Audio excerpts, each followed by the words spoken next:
오늘 일요일 날 장제원이 논평을 한 게 있는데요. 거의 저주에 가깝습니다. 스위스에서 평창 동계올림픽의 남북 단일팀 구성이 확정되자 장제원이 논평한 것을 좀 들려드릴게요. 문재인 정권이 평창 동계올림픽을 자진 반납하고 평양올림픽을 선언한 것이다. 평화를 얻기 위해 국제올림픽위원회를 설득했다면 착각이고 북한을 위해 IOC를 설득했다면 반역이다. 이제 평양올림픽에는 김정은 체제 선전가만 울려 퍼질 것이다.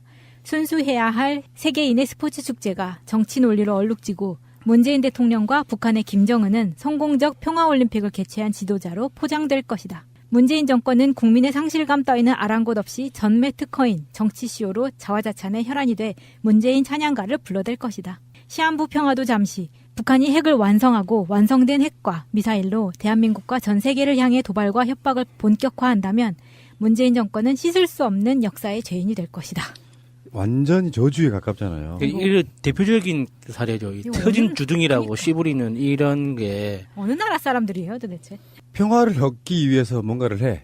그러면 평화를 얻기 위해 IOC를 설득했다면 착각이고 북한을 위해 IOC를 설득했다면 반역이다. 이게 뭔 말이야 이게. 말이 상식적으로 좀 돼야지. 그러니까 애초에 북한까지 같이 이렇게 오면서 평화올림픽으로 문재인 대통령의 지지율도 오르고 어떤 한국의 국격이 다 같이 올라가는 것을 자체를 반대를 하고 이걸 싫어한다는 게 너무 역력하게 보이잖아요. 심지어는요. 박근혜 정권 때 북한 선수단 내려오면 당시 새누리당 국회의원들이 뭐 서포터즈 후원 이렇게 만들어가지고 막 서로 이렇게 해주고 예. 그랬던 시절이 있었어요. 자, 북한 응원단하고 같이 막 인공기 흔들고 막 그런 사진도 있더만요. 맞아요. 응원석에서 같이 네. 응원하고 그때는 그렇게 했으면서 뭐 정권이 바뀌는 대로 이념도 없이 이렇게 따라다니면서 이때는 찬성하고 이때는 반대하고. 전체적인 상황은 이렇게 보는 게 맞을 것 같아요.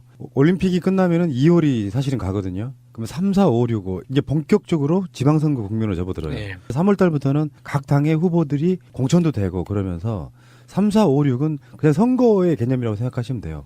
이 상황에서 박근혜의 국정농단 그 상황이 벌어지고 나서 완전히 황폐화되어 있는 그 세력들에 대한 그 부분이 있잖아요. 그 상황, 그 상태에서 지금 정부 여당이 압승할 수 있는 어떤 가능성 그것을 눌러보기 위해서 가장 생채기를 많이 내서 최대한 문재인 대통령 지지율을 끌어내려줘야 돼요. 근데 이게 얘들 하는 그 머릿속이 정말 궁금한 게 근데 극단적으로 지금 평창 올림픽이 없다고 쳐요. 없다고 해서 문재인 대통령의 지지율이 내려가거나 움직일 거는 아니거든요. 이게 자신들이 뭔가 이렇게 쇼를 하고 이렇게 생채기를 낼 수 있다고 생각하는 것 자체가 좀 너무 좀 어이가 없어요. 나는 이렇게 봅니다. 보수 언론들의 일종의 여론 조작질이라는 게 있는데 네. 여론조사에서 문재인 대통령 지지율이 조금 빠졌다고 쳐요. 60% 후반으로. 그래서 뭐 3, 4%에서 뭐 많게는 6% 빠졌다는 뭐 이런 여론조사가 나와요. 네. 이때다 하고 흐름을 타게 만들어야 돼, 이 사람들은. 그러면서 그 이유를 두 가지를 들더만요. 남북 단일팀 논란과 비트코인 문제. 그걸로 지금 문재인 대통령 지지율이 계속 빠지고 있다라는 식의 뉘앙스를 글을 내보내요. 아, 비트코인 때문에 문재인 대통령 지지율이 빠진 거라고요? 그러니까 그런 논란들 때문에 지지율이 빠졌다라는 식으로 분석을 해야 되는데 저는 그거 정말 악의적인 거라고 보거든요. 네. 예를 들어서 우리가 항상 하는 얘기지만 여론조사 질문 내용 하나만 갖고도 얼마나 떨어뜨릴 수 있다고. 그 반대 네. 방식으로 홍준표가 그랬잖아. 자기도 자기 지지율 70% 올릴 수 있다는 식으로 이야기를 했잖아요. 그러니까 제일 유명한 사건 최근에 오래된 여관에 불 질러가지고 몇 분 안타깝게 돌아가셨잖아요. 이제 그것도 문재인 대통령 지지율 빠진 거의 원인으로 만들 수 있겠네요. 그렇죠. 그런 논리면. 그런 걸 다 평상시 때 예. 이렇게 다 보살피지 않아서 예. 돌아보지 않아가지고 예. 불락이 됐다 이렇게 만드는 예. 거거든요. 전반적으로 보수 언론이 주도를 하고 거기에 센 워딩들은 장제원이나 홍준표 같은 자들, 나경원 같은 자들이 그걸 이렇게 푸시해주고 그걸 통해 가지고 젊은 사람들 같은 경우에는 왜 비트코인 같은 거 문제에 예민할 수 있다고 저는 봐요. 예. 그런 부분들이 정부가 잘못 대처하고 있다고 계속 논조를 몰아가고 평창 올림픽에 대해서는 지금까지 고생한 한국 선수들은 뭐가 되느냐 그 분위기로 몰아가면서 지지율을 빼려고 지금 악의 다툼을 하고 있는 거라고 보시면 될 것 같고요. 여기에 속아 넘어가시면 안 된다. 저는 그렇게 말씀드리고 오늘 그러니까 일요일 날 오늘 현성월 단장이 저 한국에 내려왔어요. 일반 용로로 왔거든요. 용로로 와서 서울역에서 KTX를 타고 강릉을 가는 그 상황인데 와 우리나라 언론들 현성월만 보도를 해. 왜 왔는지도 모르겠어요 이제는. 계속 보도를 하니까. 아니 안 온다 그랬다가 지금 갑자기 온 거잖아요. 하루 젖은 거예요. 하루 그것도 젖은. 그런데 조금 너무 취소됐다고 대대적으로 보도를 예, 해서 그러니까 이게 현송월이라는 사람이 여성이라는 걸 지나치게 부각하는 것 같아요. 아 진짜 꼴 보기 싫더라고요. 네. 완전히 무슨 옷을 입었다. 너무 무슨 저질이야, 진짜. 목도리를 했다. 네. 이런 거는 알고 싶지 않거든요, 사실. 아니 그게 무슨 상관이에요. 진짜 그러니까. 그 사람이 지금 어떤 의제를 갖고 왔고 어떤 의제를 가지고 돌아갈 건가가 중요한 거지. 이 무슨 연예계 뭐 가십 보도하는 것도 아니고 파파라치들도 아니면서 뭐 그딴 보도를 하는지 모르겠어요. 서울하고 강릉에서 한 번씩 공연을 한대요. 예, 뭐냐면은 감독이니까 공연장을 어떻게 사용할 것인지 그렇죠. 봐야죠. 그런 걸 다 이렇게 음향 같은 예. 거라든지 이런 뭐 무대 설치라든지 등등을 다 봐야 되거든요. 예. 근데 가장 뜻깊은 건 그래요. 그냥 용로로 내려왔어요. 휴전선 넘어가지고. 그래서 서울까지 와서 서울에서는 KTX 타고 예. 간다. 이렇게 쉬운 걸 그 파주 통해서 네. 쫙 내려왔겠네요. 우리가 전방송에서 이야기했지만 이제 한국의 선수들도 금강산 쪽으로 가고 네. 이게 교류예요. 왔다 갔다 할 수 있는 네. 거.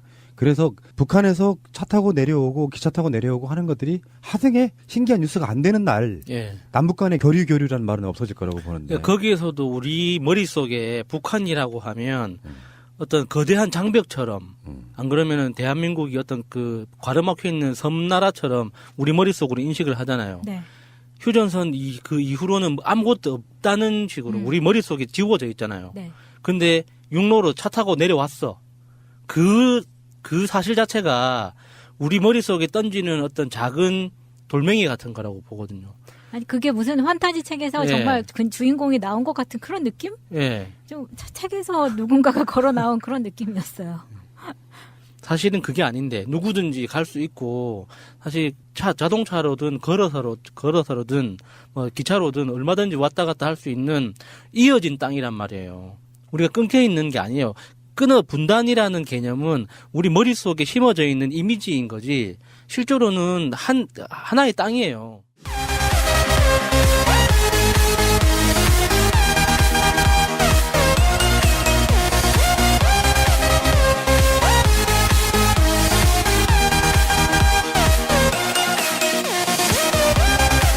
가깝잖아요. 이 대표적인 사례죠. 이 이거 터진 오늘- 주둥이라고 그러니까. 씨부리는 이런 게 어느 나라 사람들이에요, 도대체? 평화를 얻기 위해서 뭔가를 해. 그러면 평화를 얻기 위해 IOC를 설득했다면 착각이고 북한을 위해 IOC를 설득했다면 반역이다. 이게 뭔 말이야 이게. 말이 상식적으로 좀 돼야지. 그러니까 애초에 북한까지 같이 이렇게 오면서 평화올림픽으로 문재인 대통령의 지지율도 오르고 어떤 한국의 국격이 다 같이 올라가는 것을 자체를 반대를 하고 이걸 싫어한다는 게 너무 역력하게 보이잖아요. 심지어는요. 박근혜 정권 때 북한 선수단 내려오면 당시 새누리당 국회의원들이 뭐 서포터즈 후원 이렇게 만들어가지고 막 서로 이렇게 해주고 예. 그랬던 시절이 있었어요. 자, 북한 응원단하고 같이 막 인공기 흔들고 막 그런 사진도 있더만요. 맞아요. 응원석에서 같이 네. 응원하고 그때는 그렇게 했으면서 뭐 정권이 바뀌는 대로 이념도 없이 이렇게 따라다니면서 이때는 찬성하고 이때는 반대하고 전체적인 상황은 이렇게 보는 게 맞을 것 같아요. 올림픽이 끝나면은 2월이 사실은 가거든요. 그러면 3, 4, 5, 6, 5 이제 본격적으로 지방선거 국면으로 접어들어요. 네. 3월 달부터는 각 당의 후보들이 공천도 되고 그러면서 3, 4, 5, 6은 그냥 선거의 개념이라고 생각하시면 돼요. 이 상황에서 박근혜의 국정농단 그 상황이 벌어지고 나서 완전히 황폐화되어 있는 그 세력들에 대한 그 부분이 있잖아요. 그 상황, 그 상태에서 지금 정부 여당이 압승할 수 있는 어떤 가능성 그것을 눌러보기 위해서 가장 생채기를 많이 내서 최대한 문재인 대통령 지지율을 끌어내려줘야 돼요. 근데 이게 이 애들 하는 그 머릿속이 정말 궁금한 게 근데 극단적으로 지금 평창 올림픽이 없다고 쳐요. 없다고 해서 문재인 대통령의 지지율이 내려가거나 움직일 거는 아니거든요. 이게 자신들이 뭔가 이렇게 쇼를 하고 이렇게 생채기를 낼 수 있다고 생각하는 것 자체가 좀 너무 좀 어이가 없어요. 나는 이렇게 봅니다. 보수 언론들의 일종의 여론 조작질이라는 게 있는데 네. 여론조사에서 문재인 대통령의 지지율이 조금 빠졌다고 쳐요. 60% 후반으로. 그래서 뭐 3, 4%에서 뭐 많게는 6% 빠졌다는 뭐 이런 여론조사가 나와요. 네. 이때다 오늘 일요일 날 장제원이 논평을 한 게 있는데요. 거의 저주에 가깝습니다. 스위스에서 평창 동계올림픽의 남북 단일팀 구성이 확정되자 장제원이 논평한 것을 좀 들려드릴게요. 문재인 정권이 평창 동계올림픽을 자진 반납하고 평양올림픽을 선언한 것이다. 평화를 얻기 위해 국제올림픽위원회를 설득했다면 착각이고 북한을 위해 IOC를 설득했다면 반역이다. 이제 평양올림픽에는 김정은 체제 선전가만 울려 퍼질 것이다. 순수해야 할 세계인의 스포츠 축제가 정치 논리로 얼룩지고 문재인 대통령과 북한의 김정은은 성공적 평화올림픽을 개최한 지도자로 포장될 것이다. 문재인 정권은 국민의 상실감 따위는 아랑곳 없이 전매 특허인 정치 시효로 자화자찬의 혈안이 돼 문재인 찬양가를 불러댈 것이다. 시한부 평화도 잠시 북한이 핵을 완성하고 완성된 핵과 미사일로 대한민국과 전 세계를 향해 도발과 협박을 본격화한다면 문재인 정권은 씻을 수 없는 역사의 죄인이 될 것이다. 완전히 저주해가고 흐름을 타게 만들어야 돼, 이 사람들은. 그러면서 그 이유를 두 가지를 들단 말이에요. 남북 단일팀 논란과 비트코인 문제. 그걸로 지금 문재인 대통령 지지율이 계속 빠지고 있다라는 식의 뉘앙스를 글을 내보내요. 아, 비트코인 때문에 문재인 대통령 지지율이 빠진 거라고요? 그러니까 그런 논란들 때문에 지지율이 빠졌다라는 식으로 분석을 해야 되는데 저는 그거 정말 악의적인 거라고 보거든요. 네. 예를 들어서 우리가 항상 하는 얘기지만 여론조사 질문 내용 하나만 갖고도 얼마나 떨어뜨릴 수 있다고. 그 반대 방식으로 홍준표가 그랬잖아. 자기도 자기 지지율 70% 올릴 수 있다는 식으로 이야기를 했잖아요. 그러니까 제일 유명한 사건, 최근에 오래된 여관에 불 질러가지고 몇 분 안타깝게 돌아가셨잖아요. 이제 그것도 문재인 대통령 지지율 빠진 거의 원인으로 만들 수 있겠네요. 그렇죠. 그런 논리면. 그런 걸 다 평상시 때 예. 이렇게 다 보살피지 않아서 예. 돌아보지 않아가지고 예. 불락이 됐다 이렇게 만드는 예. 거거든요. 전반적으로 보수 언론이 주도를 하고 거기에 센 워딩들은 장제원이나 홍준표 같은 자들, 나경원 같은 자들이 그걸 이렇게 푸시해주고 그걸 통해 가지고 젊은 사람들 같은 경우에는 왜 비트코인 같은 거 문제에 예민할 수 있다고 저는 봐요. 예. 그런 부분들이 정부가 잘못 대처하고 있다고 계속 논조를 몰아가고 평창 올림픽에 대해서는 지금까지 고생한 한국 선수들은 뭐가 되느냐 그 분위기를 몰아가면서 지지율을 빼려고 지금 악의 다툼을 하고 있는 거라고 보시면 될 것 같고요. 여기에 속아 넘어가시면 안 된다. 저는 그렇게 말씀드리고 오늘 그러니까 일요일 날 오늘 현성월 단장이 저 한국에 내려왔어요.